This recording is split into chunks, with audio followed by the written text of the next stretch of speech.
Halo Sobat Profesor, jangan lupa subscribe channel kami dan tonton sampai selesai ya. Karena channel kami selalu update setiap hari dan kami juga berencana akan membagikan giveaway bagi subscriber kami dengan komentar terbaik. Langsung aja yuk simak videonya.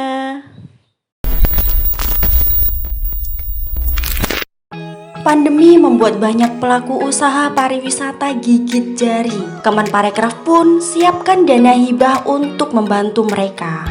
Sementara itu, pakar kreatif strategi pariwisata usulkan pemerintah bangun new normal destination. 1 tahun lebih sudah dilanda pandemi COVID-19, membuat kondisi perekonomian Indonesia babak belur.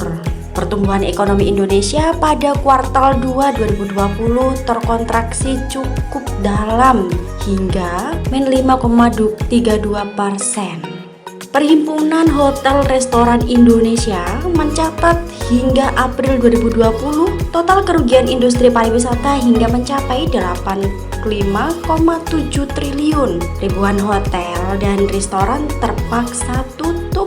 Begitu pula dengan sejumlah maskapai penerbangan dan tur operator yang ikut alami kerugian. Berdasarkan data Organisasi Pariwisata Dunia, jumlah kunjungan wisatawan di seluruh dunia menurun 44% selama pandemi jika dibandingkan tahun lalu. Dalam sebuah diskusi online, Deputi Bidang Pengembangan Destinasi dan Infrastruktur Kementerian Pariwisata dan Ekonomi Kreatif Risantoso Sungkari memprediksi kunjungan wisatawan mancanegara ke Indonesia mentok di angka 4 juta orang. Berdasarkan data World Travel and Tourism Council, dampak yang nyata pada sektor perjalanan dan pariwisata akibat wabah corona adalah berpotensi mengakibatkan 50 juta orang di seluruh dunia kehilangan pekerjaan.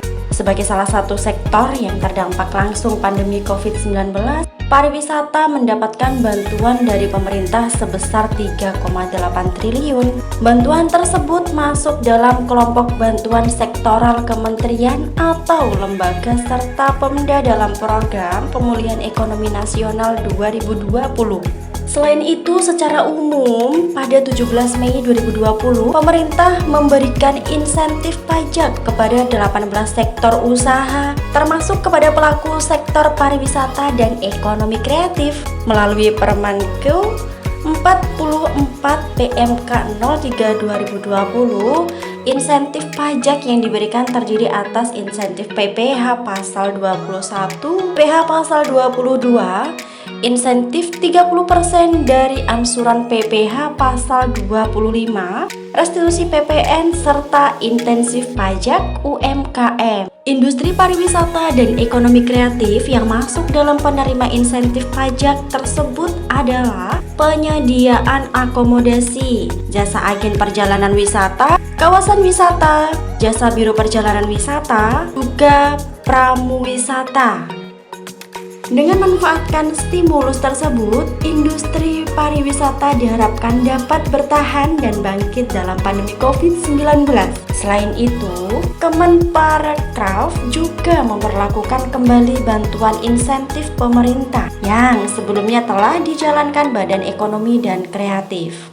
BIP sendiri merupakan program yang bertujuan memberikan tambahan modal kerja dan atau investasi aktivitas tetap kepada pelaku usaha parekraf. Dana bantuan insentif ini diberikan dalam bentuk hibah dan dibatasi hanya untuk modal kerja. Bagi sektor pariwisata, dana bantuan ini dapat digunakan untuk pembelian barang-barang keperluan homestay. Program yang dibuka tanggal 9 Juli hingga 7 Agustus 2020 ini diharapkan dapat menjadi stimulus nyata bagi pelaku ekonomi kreatif dan pariwisata untuk terus bangkit di masa pandemi COVID-19.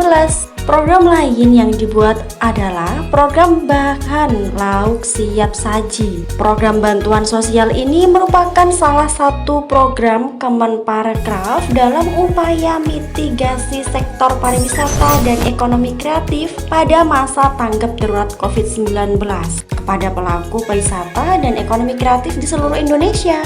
Penerima bantuan sosial Balasa ini adalah para pekerja industri pariwisata dan ekonomi kreatif yang terkena PHK maupun yang dirumahkan atau unpaid leave.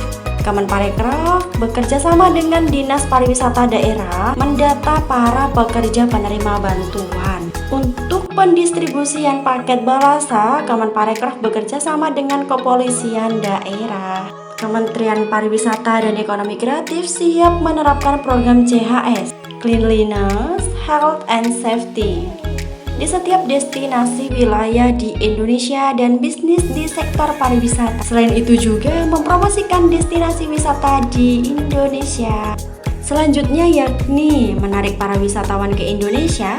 Ini dilakukan dengan mengadakan promosi pariwisata. Selain itu juga melaksanakan pilot project protokol kesehatan di bidang pariwisata, antara lain di Bali dan Banyuwangi. Baik Sobat Profesor, sekian dulu pembahasan kali ini ya. Semoga lekas berakhir pandemi ini dan segera normal kembali. Terima kasih dan sampai jumpa.